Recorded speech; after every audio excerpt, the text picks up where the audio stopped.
biasanya yang lebih sulit diidentifikasi itu yang beliefs, values, traits, motives. Gitu ya. Kalau yang lebih gampang itu yang skill, knowledge. Ya, tapi PR kita nanti kita akan buat bagaimana caranya menyusun atau menetapkan model kompetensi yang bisa diterjemahkan atau bisa dilihat juga oleh semua user. Ini kalau tadi kita bicara, ya, seringkali kita ketemu dengan kebutuhan leader harusnya kan diambil atau dipenuhin dari level bawah, ya, supaya ada progres atau supaya ada karir ya, supaya ada karir, sudah terbangun manajemen karirnya. Tapi yang sering kali muncul adalah posisi kunci itu diganti dari luar. Maka pertanyaannya adalah, bagaimana nasib yang di bawah? Itu rotasi, promosi tidak jalan.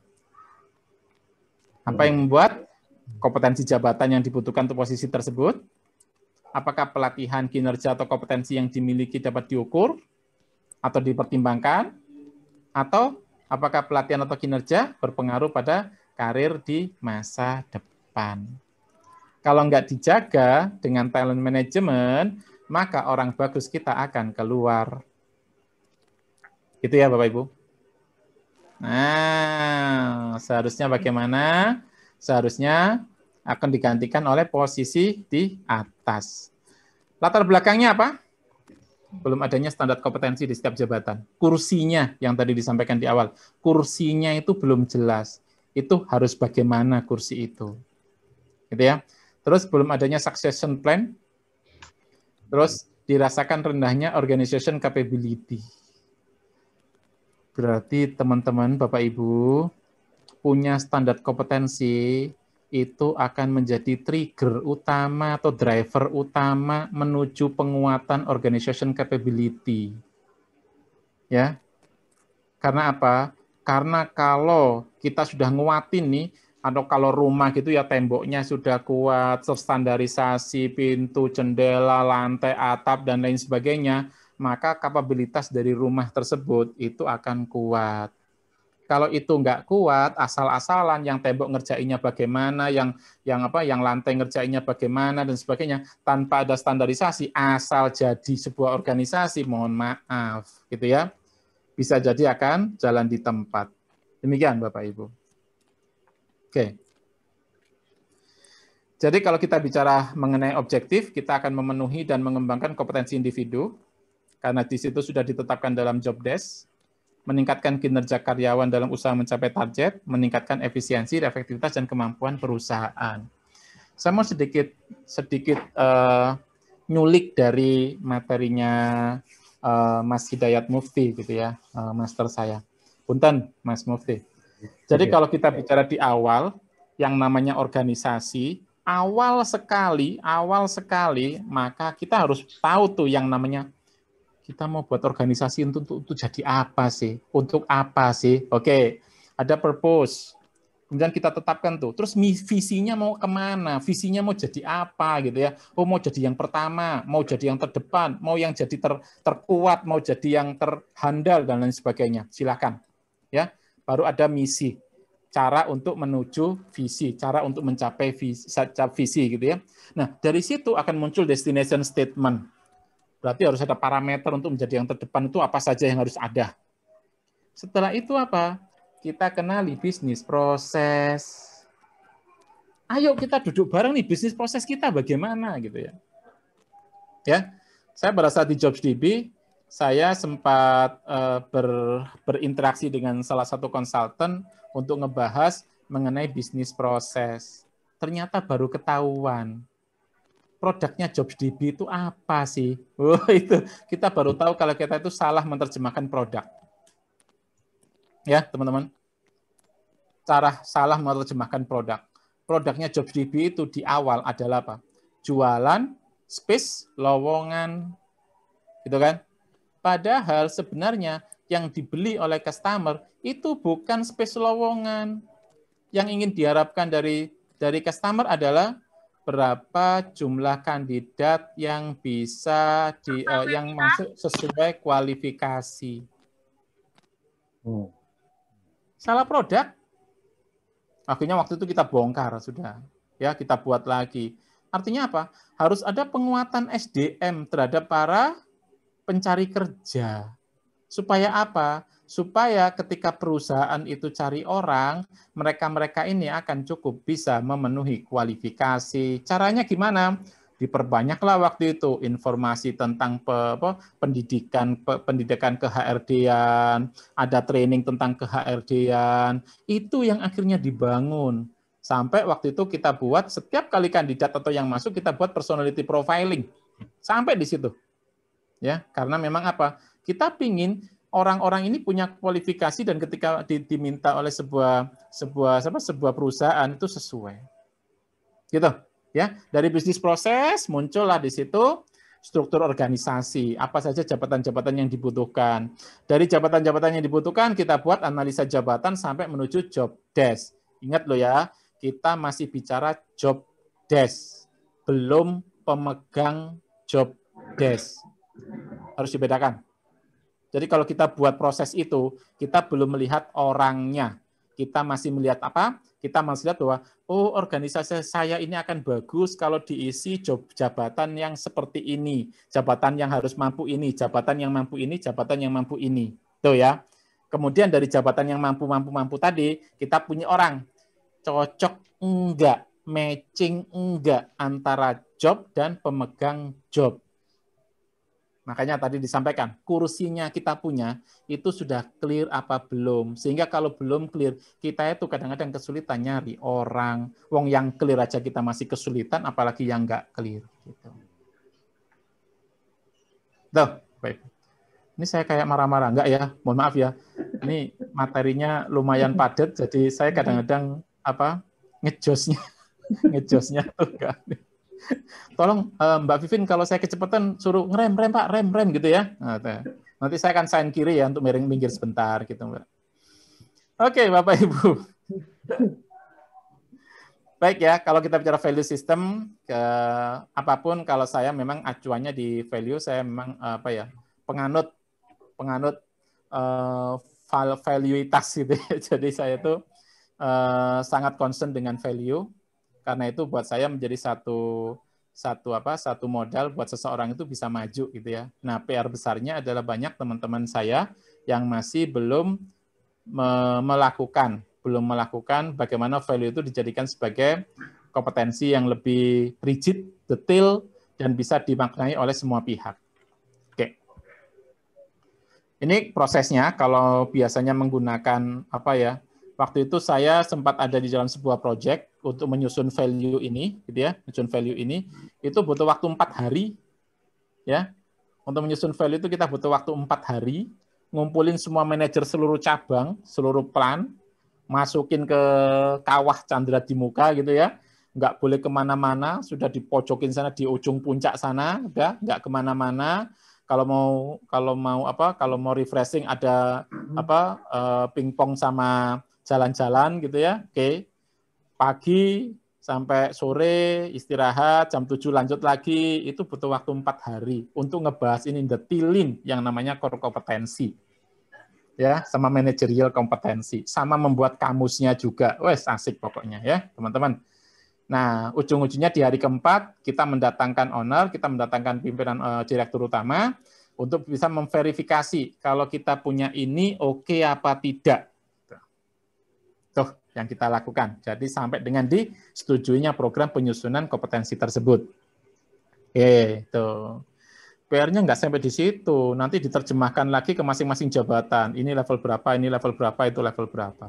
Ya. Oke, kita masuk ke merancang model kompetensi. Sampai di sini ada pertanyaan, monggo. Saya minum dulu sebentar.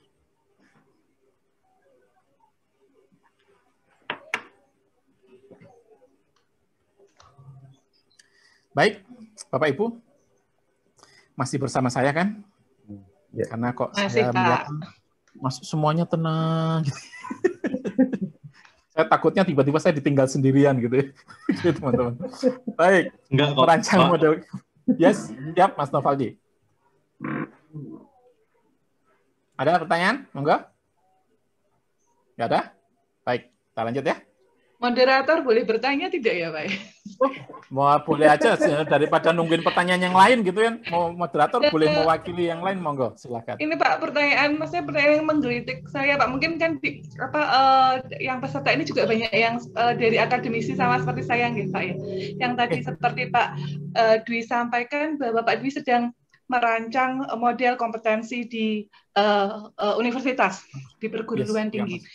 Yang menjadi pertanyaan juga buat saya dan teman-teman yang berlatar belakang dosen, sebetulnya kompetensi yang dibutuhkan oleh mahasiswa, Pak, itu kan kadang kita juga masih meraba-raba ya, Pak. Itu yang seperti apa, Pak? Teman-teman, gini, Mbak Vivin dan teman-teman semua. Kompetensi yang ada di dunia kerja itu nggak jauh beda dengan kompetensi yang ada di keluarga kita. Contoh, integritas. Level 1. Jujur, tanggung jawab, mau mengakui kesalahan, bertindak benar, ya, patuh terhadap aturan kerja. Pertanyaan saya, apakah ini tidak ada di dalam keluarga kita? Jelas ada, Pak. Jelas ada. Jelas wajib. Wajib dilakukan kan? Iya. Wajib.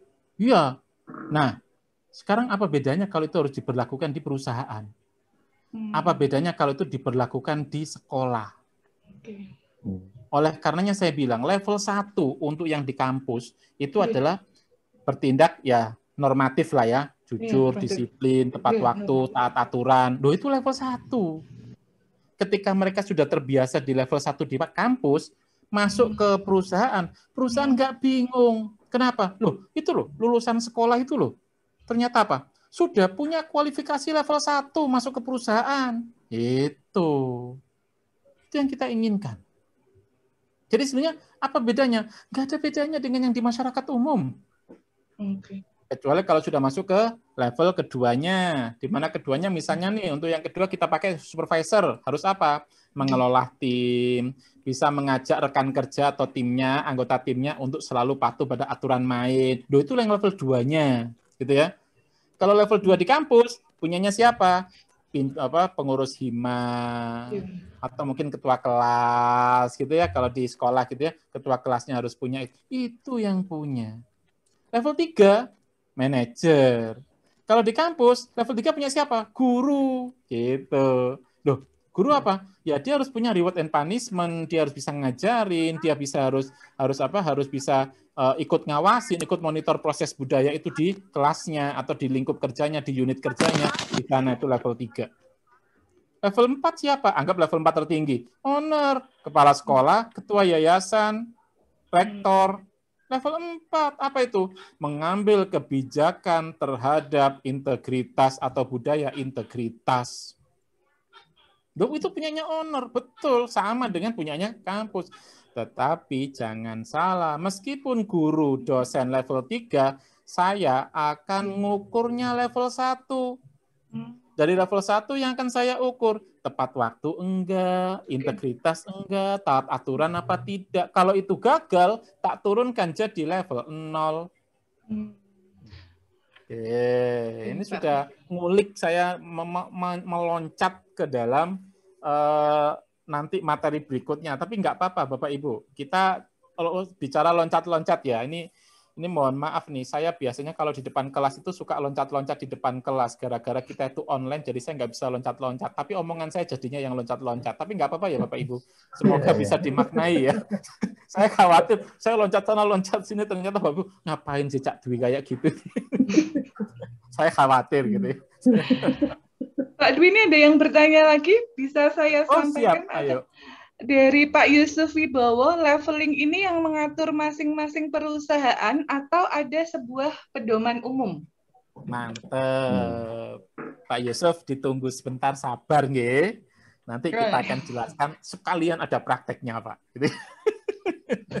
Yang jelas kalau jawaban saya adalah masing-masing tergantung kebutuhan perusahaan, Pak. Tapi nanti caranya bagaimana, nanti kita akan buat. Hari ini saya mencoba memberikan aturan mainnya, tapi nanti yang mengelola mengembalikannya tetap kepada masing-masing perusahaan. Sip, saya lanjut dulu Mbak Vivin ya. Wah, ini pancingannya Mbak Vivin mantep nih, akhirnya memancing teman-teman yang lain untuk bisa bertanya. Ini juga ada lagi Pak Firdaus bertanya. Pak Firdaus. Jadi, untuk siap Pak Firdaus. Wah, ini teman-teman ini. Ini jawabannya semuanya nanti ada di depan. Tapi nggak apa-apa, memang canggih nih, saya punya moderator. Mancingnya langsung pertanyaan. Luar biasa. Luar biasa. Saya dapat beberapa pertanyaan lagi, Pak. Langsung muncul 2 pertanyaan, tapi sebenarnya itu pertanyaannya tuh nanti. Itu gara-gara saya disuruh loncat sama Mbak Vivin, jadinya teman-teman kepancing, nanyanya jauh-jauh. Tapi nggak apa-apa ya Bapak Ibu ya, teman-teman ya. Nanti itu saya akan jelaskan di level berikutnya, di slide berikutnya. Tapi thank you banget. Oke, kita bicara kompetensi perilaku, ada inti dan manajerial. Kalau kita bicara definisi kompetensi, nah udahlah kalau kita bicara definisi dan lain sebagainya, saya pikir teman-teman sudah paham lah ya, bagaimana kompetensi itu dibuat, ya, bagaimana kompetensi itu diajar, bagaimana kompetensi itu diberikan, gitu ya. Oke, artinya yang jelas skill, knowledge, attitude, atau attitude, skill, knowledge, itu yang mesti harus dipegang. Di dalam SKKNI pun clear. Setiap kali unjuk kerja, selalu ada attitude, skill, knowledge. Setiap kali ada unjuk kerja, ada attitude, skill, knowledge. Ini SKKNI, MSDM itu masih belum ada skema terbarunya. Saya bersama teman-teman praktisi coaching itu sedang menyusun materi uji dan materi ajar untuk sertifikasi praktisi coaching. Jadi nanti kita juga punya, tapi masih SK3, standar kompetensi kerja khusus, masih belum ke SKKNI. Jadi kami ini berharap bahwa banyak standarisasi-standarisasi yang kita buat versi Indonesia gitu ya. Versi Indonesia, kenapa saya bilang versi Indonesia? Karena yang kita adopsi kebanyakan dari ilmu-ilmu dari luar, termasuk ini pun juga adopsi ilmu dari luar, Bapak Ibu. Saya ikut SKKNI itu sebelum SKKNI lahir. Waktu itu saya ada di perusahaan logam, tahun 99, CBT masuk. CBT masuk itu karena ada IAPSD, Indonesian Australian Partnership Skill Development, gitu ya. Nah, IAPSD masuk, menggandeng Apindo beserta perusahaan-perusahaan logam, termasuk Krakatau Steel, kemudian ada dari, kalau kampus waktu itu ITS, D3 ITS, terus ada banyak, termasuk Spindo. Itu yang dipakai sebagai project base bagaimana kompetensi itu dijalankan. Akhirnya tahun 2004 muncullah SKKNI, Industri Logam Mesin. Nah, industri logam mesin ini itu banyak sekali yang adopsi dari CBT. Dan sekarang banyak itu yang diadopsi adalah dari CBT-nya Australia. Australia berhasil memasyarakatkan CBT atau SKKNI versinya Australia itu 15 tahun. Tapi 15 tahun itu setiap tahun diverifikasi, dievaluasi, direview. Sudah cocok, sudah sesuai apa belum. Lah kita muncul SKKNI, reviewnya enggak, sosialisasinya juga jarang-jarang, implementasinya nanggung gitu ya. Akhirnya apa? Ya sampai sekarang ada yang dari 2004 sampai sekarang belum pernah direvisi. Itu kan.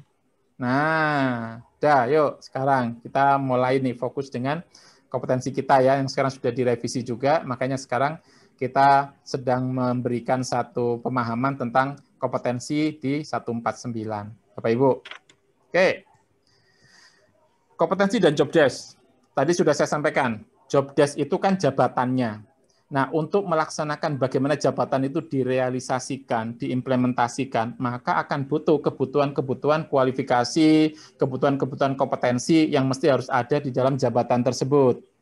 Oke, nah itulah kenapa kompetensi itu dimasukkan, ya, harus ada di dalam job desk. Nah, pertanyaan saya Bapak Ibu, job desk sudah ada kompetensi jabatannya apa belum?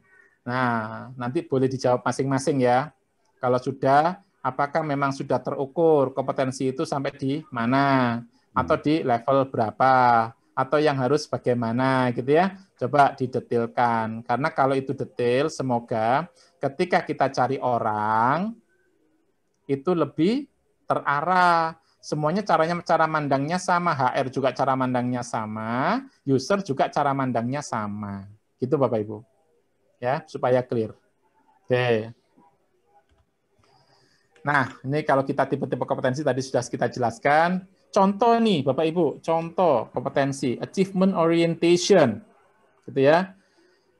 Menetapkan standar kerja yang spesifik dan secara kontinu melakukan serangkaian tindakan nyata untuk memenuhi sasaran kerja yang telah ditetapkan. Ini seringkali banyak banget yang seperti ini, gitu ya. Ada kompetensi, ada definisi. Ada kompetensi, ada definisi. Nah, sekarang harus dipertajam dengan apa? Dengan indikator perilaku. Jadi yang sebenarnya masuk dalam kategori achievement orientation itu apa? Menetapkan sasaran kerja, membuat rencana tindakan, mengelola dan menggunakan sumber daya, secara terus-menerus melakukan proses perbaikan terhadap kinerja dirinya. Kalau dari sini saja kita melihat, oh ternyata achievement orientation itu ada ini ya. Sok kita lihat sih sebentar orang-orang yang di situ. Oh itu tuh si Abidin itu. Nah, nomor 1 cocok nggak ya si Abidin itu ya? Seperti itu Bapak Ibu. Oh, nomor 1 dia selalu. Oh mantep. 2. Nah, 2 ini yang kadang-kadang. Oke, kira-kira kita mau tetapkan dia kompeten untuk achievement orientation atau kita mainkan persentase pencapaian orientation. Tuh. Ini sering kali muncul. Udah kita pakai range. Range-nya apa? 91, 100, baik sekali.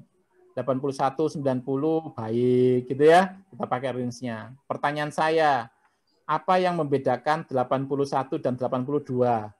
Apa yang membedakan 82 dan 83? Kira-kira sama nggak persepsi si A dan si B di dalam menilai 81, 82, 83, sampai 89? Balik lagi Bapak Ibu, seringkali kita membuat acuan yang tidak tegas. Kalau saya ketika ada 1, 2, 3, 4, nggak lolos 1 aja atau satunya nggak konsisten, maka saya anggap belum kompeten. Jahat ya, kejam asesornya. Sistem gugur ya Pak. Kejam asesornya. Tapi sebenarnya itu nanti ada cerita menarik, Deng. Saya sampaikan bahwa itu ada cerita menarik dari contoh yang saya punya, Deng. Asik gitu. Saya sampai debat sama Big Boss. Bukan debat sih. Sempat bertanya-tanya lah, sempat berdiskusi sama Big Boss. Beliau itu pakai acuan ini ya, acuan definisi. Pak Dwi, kalau menggunakan acuan definisi, dia itu kompeten, Pak. Oh iya, kebetulan ini ngases marketing manager yang notabene masih sepupu. Oh, iya Pak ya. Oke. Tapi coba indikator perilaku gimana Pak? Nah, indikator perilaku ini Pak Dwi. Satu yang dia belum. Apa? Membuat perencanaan kerja. Itu yang dia jarang banget buat perencanaan kerja. Oke. Saya bilang, kalau menurut Bapak mau kompetenkan atau tidak? Atau belum kompeten? Tapi kan dari sekian indikator itu hanya ada satu nih, Pak Dwi, yang nggak lolos. Apakah kita perlu kompetenkan ya? Atau kompetennya kita buat tidak 100% misalnya, 80 misalnya. Saya bilang, Pak, nanti membedakan 80, 70, 60 itu saya bingung lagi loh Pak. Buat klasifikasinya bagaimana? Sekarang gini, Bapak butuh hanya definisi atau plus indikator perilaku. Mikir beliau. Iya ya, kalau misalnya cuman definisi, semua orang bisa persepsinya beda-beda ya. Iya, indikator perilaku, tapi kok rigid ya Pak Dwi ya? Rigid. Sekarang gini, Bapak butuh nggak usah melihat orang nih Pak. Anggaplah orang ini adalah orang lain, bukan Pak A, gitu ya, bukan Pak A. Orang lain yang Bapak nggak kenal atau Bapak dari misalnya dia adalah betul-betul profesional. Bapak butuh nggak indikator perilaku itu harus dimunculin dalam setiap perilaku pekerjaannya dia? Dia butuh. Oke, siap. Jadi pertanyaannya sekarang. Butuh indikator perilaku atau tidak? Butuh. Mau dilakukan konsisten atau tidak? Mau. Ya sudah, Pak. Kita buat. Terus, nah berarti yang Pak Ah tadi buat belum kompeten, apa indikator yang dia belum bisa masukkan ke dalam program belajar. Supaya apa? Supaya berikutnya dia bisa jadi kompeten. Kan beres, Pak? Oh iya, iya. Selesai, Bapak Ibu. Tuh, ya. Makanya penting banget hari ini kita akan mencoba untuk ngobrolin tentang bagaimana menyusun dan merancang model kompetensi. Oh, contoh lagi, customer focus. Ya, secara konsisten menggali kebutuhan calon pelanggan atau pembeli, membangun interaksi yang efektif, kemudian membeli guna mencapai transaksi. Oke, definisi indikatornya apa? Secara reguler melakukan kontak dengan calon pelanggan, memahami kebutuhan pelanggan, membangun relasi, mengambil langkah yang tepat. Cadwi, itu ada yang nomor 2, memahami kebutuhan pelanggan atau pembeli. Itu dilakukan kadang-kadang loh Pak. Gimana? Oh, kadang-kadang itu maksudnya apa? Ya kadang enggak, kadang iya, kadang enggak, kadang iya. Kalau menurut Anda, kompeten apa belum? Ya kalau menurut saya belum, ya sudah, belum kompeten. Nanti dimasukkan ke dalam program belajar. Harus mengetahui teknik atau konsisten di dalam memahami kebutuhan pelanggan atau pembeli. Tuh, Pak Ibu, oke. Leadership. Banyak PR leadership. Kita pakai transformasional, situational leadership, visionary leadership. Yang paling penting adalah bagaimana menerjemahkan dia situational leadership, menerjemahkan transformational leadership, dan terjemahkan bagaimana visionary leadership. Harus munculin indikator perilaku. Supaya apa? Supaya sama. Persepsi antara si A, si B, si C, ya, khususnya para atasan. Jangan, oh dia bagus, oh dia nggak bagus, oh dia kurang bagus. Repot kalau nggak ada indikator perilaku. Tuh, ya. Oke, ini contoh-contoh kompetensi. Wah, identifikasi profil. Sebentar, sebelum masuk ke identifikasi profil. Ini tak ngintip dulu. Ya Pak, Ya, sudah Mbak. ada 3 pertanyaan Bapak. Wis, mantap. Ada dari Mas Firdaus. Pada kompetensi ini, apakah yang punya jabatan saja atau dari level paling bawah atau dari... emang yang paling bawah itu bukan jabatan ya Pak Firdaus? saya jadi bertanya nih ceritanya.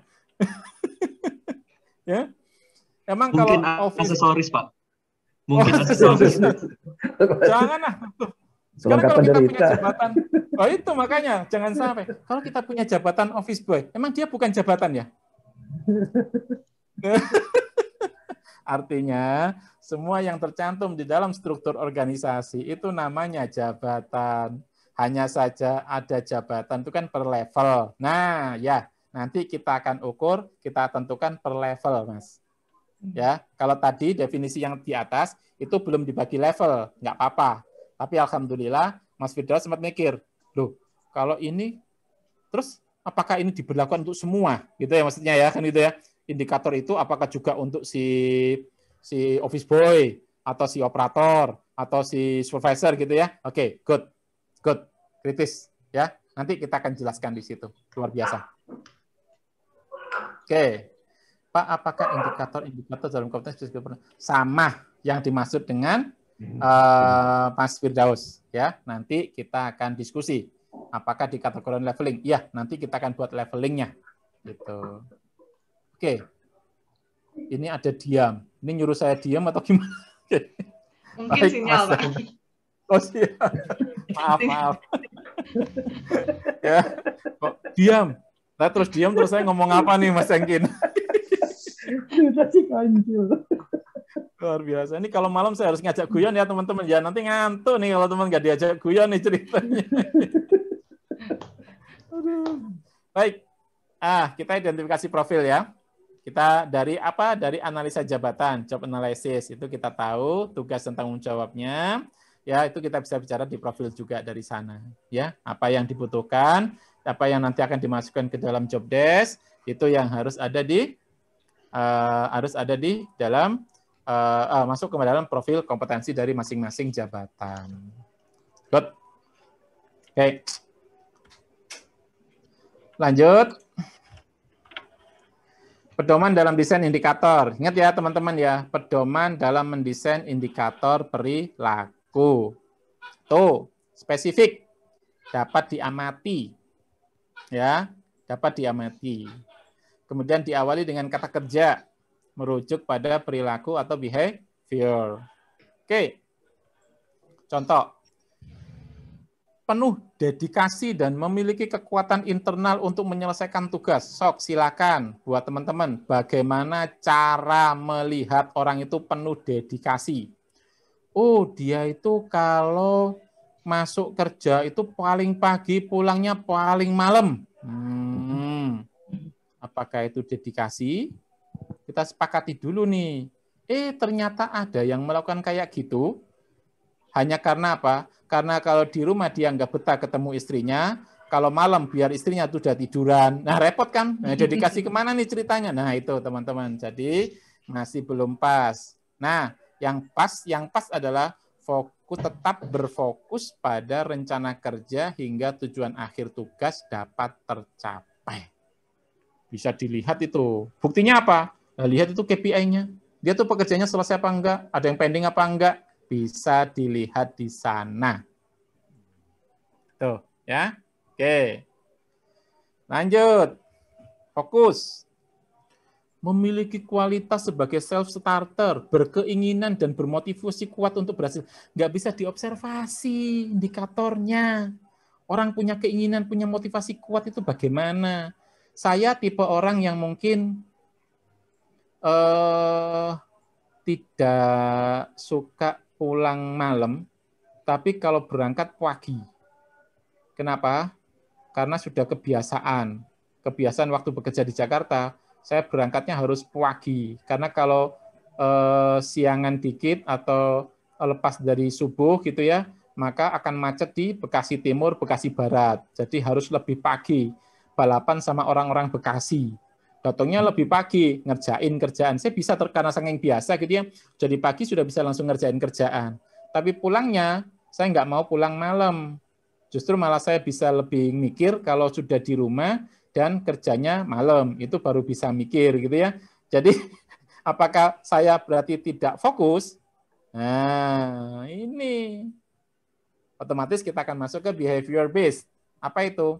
Mempertahankan fokus hingga tugas diselesaikan, mendiskusikan proses penyelesaian tugas, mengajukan pertanyaan untuk mencari alternatif penyelesaian tugas, gitu ya. Itu bisa terlihat behaviornya. Oh, kamu nggak pernah diskusi, oh berarti nggak fokus. Kamu nggak pernah bertanya, oh berarti nggak fokus, gitu kan? Itu teman-teman, Bapak Ibu. Jadi kita akan membuat behavior based indikator. Tuh. Oke. Sebelum masuk ke karakteristik implementasi, tak ngintip dulu saya. Pak, kapan kita melibatkan user dalam proses penyusunan model dan kamus kompetensi? Pada saat buat kamus kompetensi.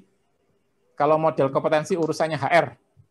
Tapi kalau nanti buat kamus kompetensi, ayo libatkan user. Gitu ya. Oke, sip.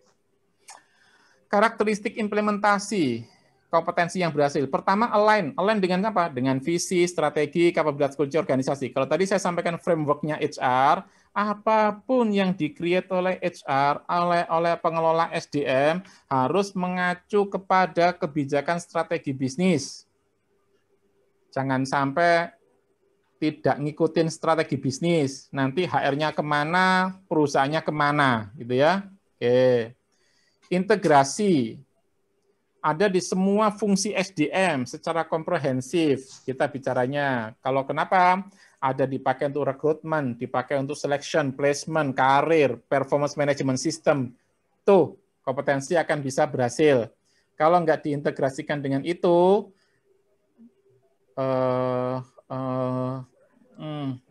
prakteknya nggak akan bisa berkontribusi terhadap pencapaian kinerja organisasi.